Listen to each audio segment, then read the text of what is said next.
E aí, pessoal, beleza? Estamos aqui de volta no terceiro episódio do nosso especial de outubro, que é Outubro da Reforma. E hoje nós vamos falar sobre os cinco solas, né? Que foram tão importantes aí. E mais uma vez contando com a presença de Lucas.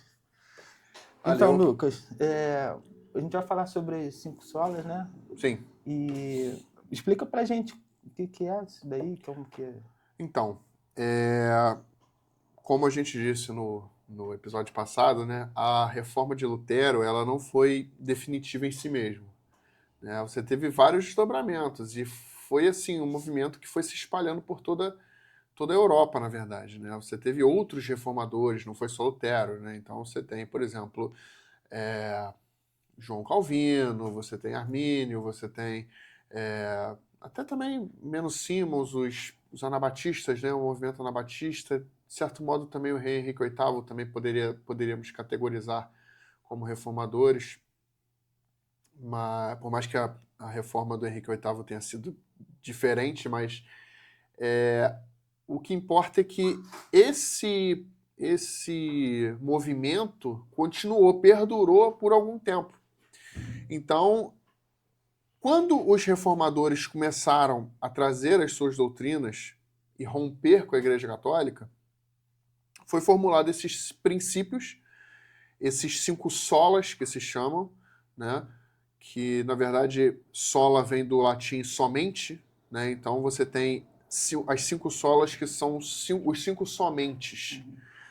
Basicamente são declarações curtas, são princípios, melhor dizendo, princípios que determinam a essência dessa fé reformadora. Né? Eles trazem essa. Como se fosse uma síntese do que foi a reforma, das doutrinas que eles defendiam e como que eles pensavam todas essas questões. Então são declarações curtas, né? Você tem a sola fide, somente a fé, sola scriptura, somente as escrituras, sola gratia, somente a graça, solus Christus, somente a Cristo, e soli deo gloria, somente a Deus é dada a glória. Então são esses cinco solas, né? São, na verdade, essas expressões que sintetizam a doutrina dos reformadores, principalmente no que diz respeito à salvação. Lucas, e por que que eles foram tão importantes nesse contexto histórico aí? Histórico, né? Então, foi muito importante. Foi muito importante esse desenvolvimento desses solas nessa época, né, no contexto histórico. Por quê? Porque a igreja ela tinha se afastado da sua essência. A igreja tinha se afastado do evangelho simples, né, dos conceitos teológicos simples e puros que Jesus e os apóstolos tinham deixado. Então a igreja, e aí quando eu digo igreja, eu não estou falando da igreja católica apostólica romana, mas eu estou falando da igreja de uma forma geral. Ela tinha se afastado, a igreja se afastou da verdade, das verdades basilares do evangelho. E que verdade é essa? As palavras de Cristo, seus apóstolos, né? Quando Jesus diz, santifica-os na tua verdade, a tua palavra é a verdade, ele falando com Deus, né, numa oração, pedindo para que Deus estivesse nos santificando enquanto igreja na verdade dele, e a palavra dele é a verdade. Que palavra é essa, né? É as Escrituras. Então, o que os reformadores fizeram ao desenvolver essas solas, né, esses princípios, principalmente o sola scriptura, foi esse retorno às fontes para poder buscar de novo essa verdade do Evangelho, da simplicidade do Evangelho, né? Porque, de novo, a gente estava falando de um contexto onde as pessoas acreditavam que você poderia comprar a salvação, né? Que a salvação ela se dava por obras.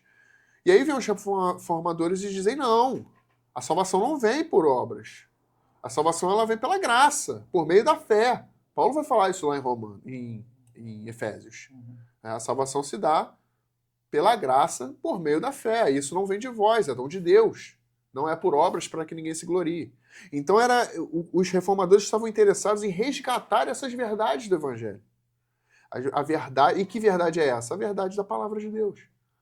o que Jesus ensinou, o que os apóstolos ensinaram, o que a Bíblia nos diz. Né? Santifica-os na verdade, a tua palavra é a verdade. Então eles tiraram esse foco das tradições humanas e trouxeram de novo esse foco para Cristo, para a pessoa de Cristo, os ensinos de Cristo, dos seus apóstolos. Né?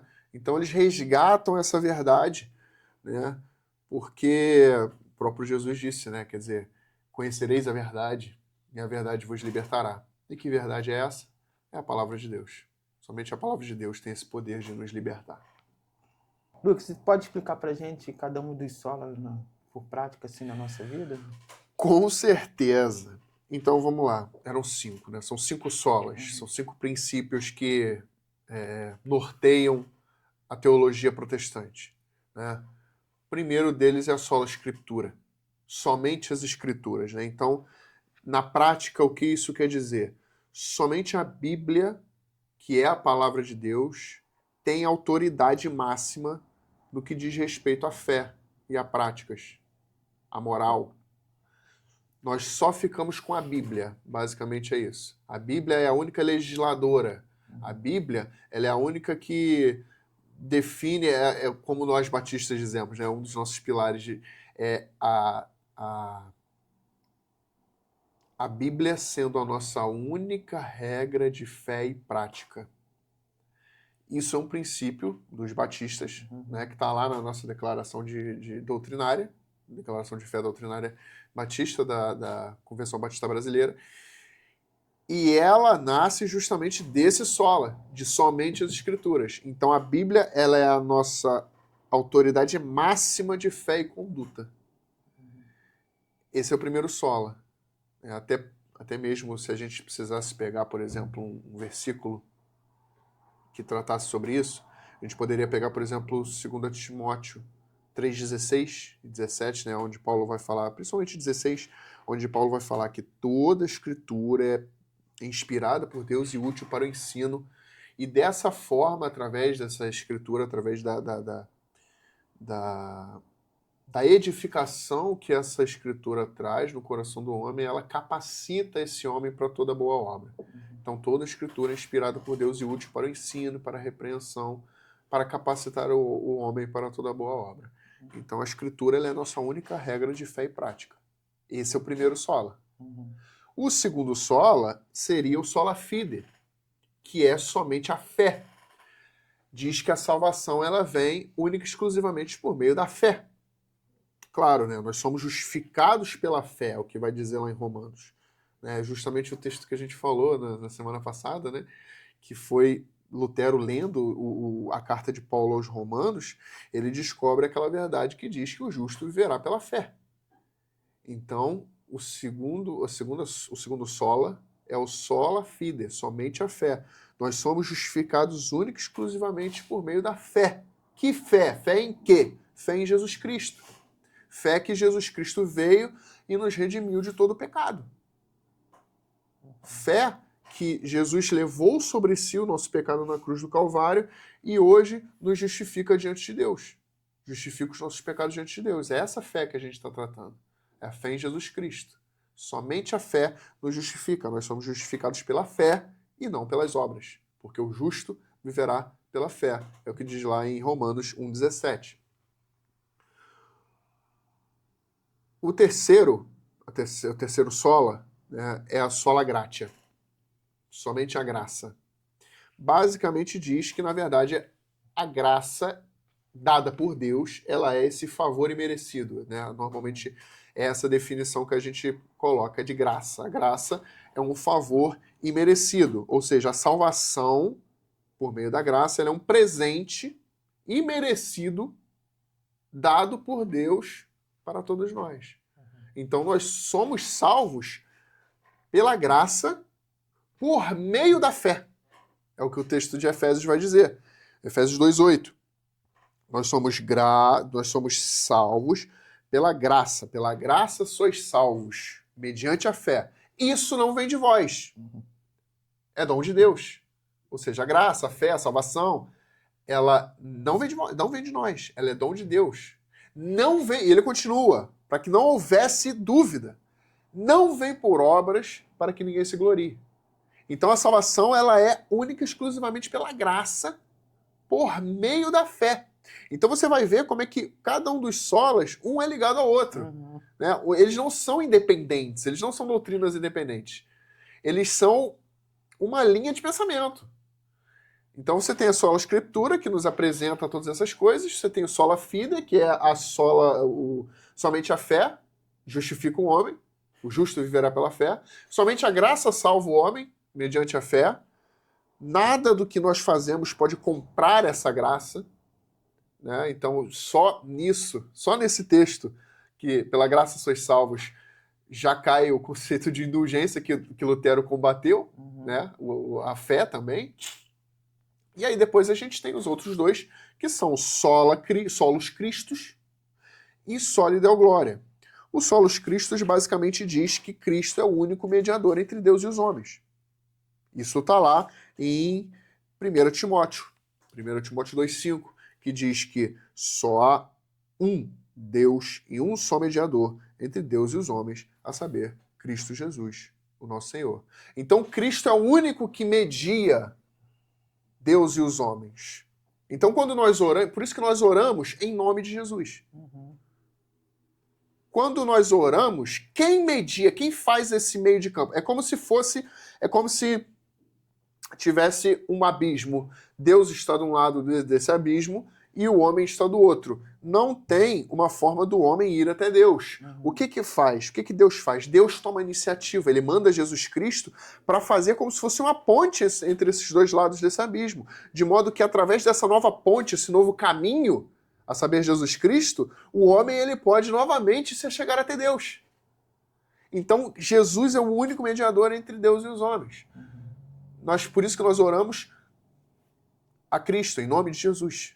Nós oramos ao Pai em nome de Jesus. Porque Cristo faz essa mediação entre Deus e os homens. É através do sacrifício de Jesus que nós fomos salvos. Nós não precisamos de intermediários. Por isso que nós não oramos aos mortos. Por isso que nós não oramos para os mortos. Nós não oramos aos santos. Porque só há um mediador entre Deus e o homem. Por isso que nós não oramos a Maria. Maria foi uma mulher ímpar na história da humanidade. Ela foi uma mulher importantíssima. Só que ela não é corredentora. Ela não leva ela não media os homens e Cristo. Só há um mediador entre Deus e os homens, que é Jesus Cristo. Por isso que nós oramos em nome de Jesus a Deus. Então, o quarto sola é solos Christus. E por último, o soli Deo Gloria, que é justamente somente a Deus da glória, ou seja, tudo que nós fazemos deve glorificar ao nome de Deus. E aí nós podemos pegar, por exemplo, o texto lá de 1 Coríntios, onde Paulo fala, 1 Coríntios 10, 31, que vai falar, portanto, quer comais, quer bebais, quer façais qualquer outra coisa, faça tudo o quê? Para a glória de Deus. Então somente a Deus nós damos glória.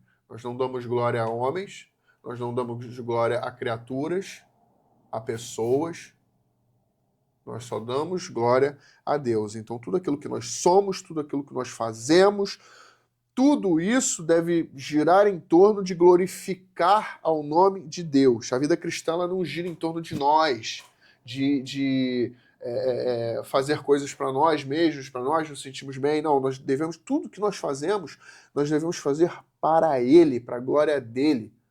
Nós não vamos no culto para poder nos sentirmos bem. Nós não organizamos o culto para poder... pelas pessoas. Nós fazemos tudo para Cristo. Nós organizamos o culto para glorificar o nome de Deus, para pregar o Evangelho, chamar as pessoas ao arrependimento. Então, tudo que nós fazemos na vida cristã é para Deus. Somente a Deus da glória. Soli Deo Gloria. Basicamente são esses os 5 solas da Reforma Protestante. Soli Scriptura, Soli Deo Gloria, Soli Fide, Solus Christus, Soli Gratia. Sola Gratia. Esse final aqui me lembrou que o pastor costuma falar, o pastor Celso costuma falar que a gente não vai no culto, né? Que a gente vai cultuar para fazer o culto para Deus assistir, sim, né? Sim. É como se fosse... As pessoas, elas têm essa dificuldade às vezes, né? Eu vou assistir o culto. Não, você não vai assistir o culto. Você vai cultuar o nome de Deus, né? Não é como se você sentasse ali no banco e fizesse e recebesse um show, né? Você vai sentar ali e você vai assistir uma, uma, uma, uma orquestra, uma banda, alguém pregando. Não, você não está assistindo. Na verdade, tudo aquilo é para Deus. Quando acontece o culto, não somos nós que sentamos no auditório e Deus está no palco. Na verdade, Deus é o único ser que está no auditório. Nós que estamos no palco ao cultuarmos. Então, Deus contempla a nossa adoração dessa forma. Eu lembro, sempre que eu falo disso, eu lembro daquele hino do cantor cristão, né, do Inário, que fala: nossa fé Jesus contemplará. Nossa fé Jesus contemplará. Tudo que Jesus promete dá. Ele ouve o coração e responde à petição. Nossa fé Jesus contemplará. Então, traz justamente essa ideia de que quando nós estamos cultuando, nós estamos com toda a nossa fé, com toda a nossa vontade, nós estamos apresentando a Deus, que é o único no auditório, o nosso culto racional. É o que o Paulo vai falar. Lucas, e algum desses pontos hoje são mal compreendidos pela gente? Né? Rapaz, eu diria que sim. Eu acho que o sola fide, somente a fé. Porque é comum nós vermos muitas pessoas criticando os protestantes sem conhecer essas doutrinas e atacando principalmente a ideia de que a salvação ela vem pela fé. E aí qual é o argumento que se usa contra? Né? De que basta você ter fé, então você vai ser salvo, então você não precisa fazer mais nada depois disso. Basicamente é isso. Então você pode continuar pecando à vontade, que você já está salvo, então você pode continuar pecando à vontade. Mas não é por aí.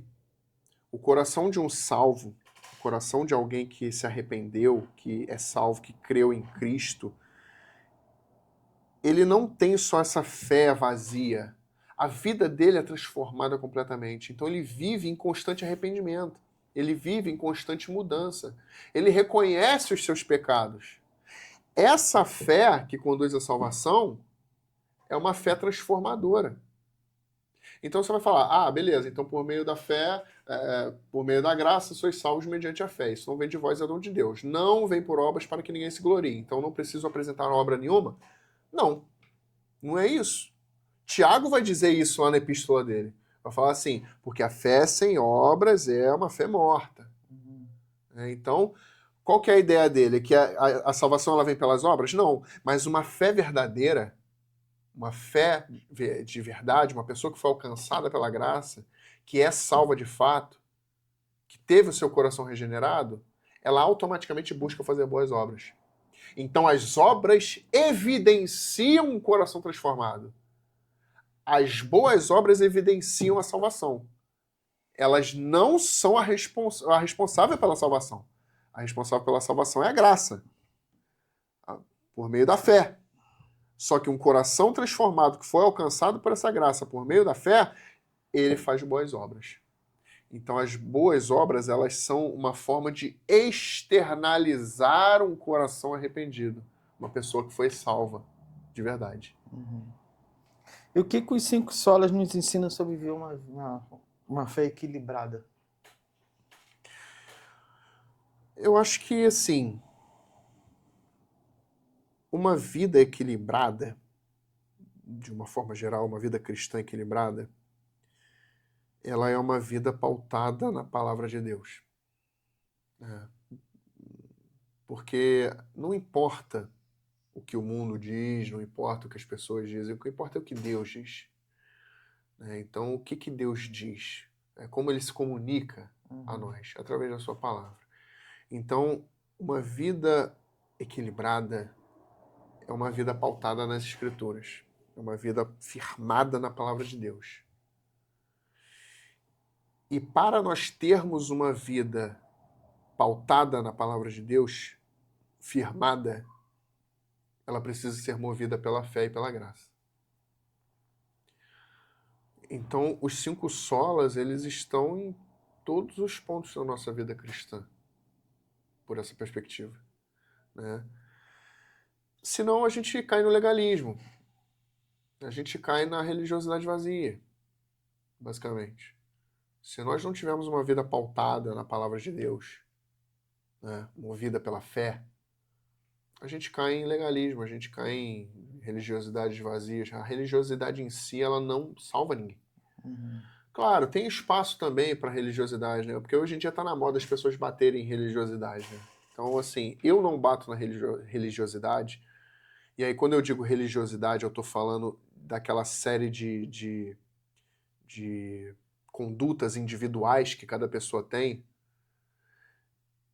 É uma boa ferramenta, porque a religiosidade, ela traz disciplina.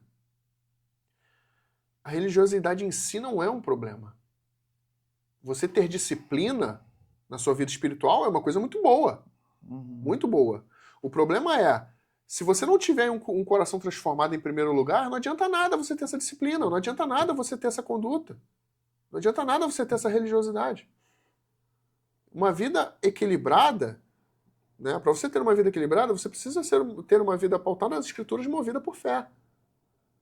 Senão não adianta você ter todas essas disciplinas, você ter toda essa religiosidade. Então, se você tiver um coração transformado, a religiosidade é uma coisa boa, é uma boa ferramenta. O problema é, as pessoas não sabem dosar isso na maioria das vezes. Então, elas acreditam que só se você observar esses ritos e essas regras, e cada igreja tem as suas regras na maioria das vezes, né, e muitas dessas regras não estão sempre pautadas nas escrituras, então as pessoas acreditam que se você simplesmente seguir observar essas regras, você vai ser salvo. E não é por aí. Não é por aí. Primeiro você precisa ter fé. Alcançado pela graça, você tem fé. E aí, a partir disso, pautado nas escrituras, a sua vida passa a ser movida nessa direção. Na direção de uma vida cristã equilibrada. Então você vê como é que como é que essas 5 solas estão presentes na vida cristã de uma forma geral. Então a única forma de você ter essa vida cristã equilibrada não é na religiosidade, não é no legalismo, não é você permanecendo em Cristo. Permanecendo em Cristo, permanecendo nele.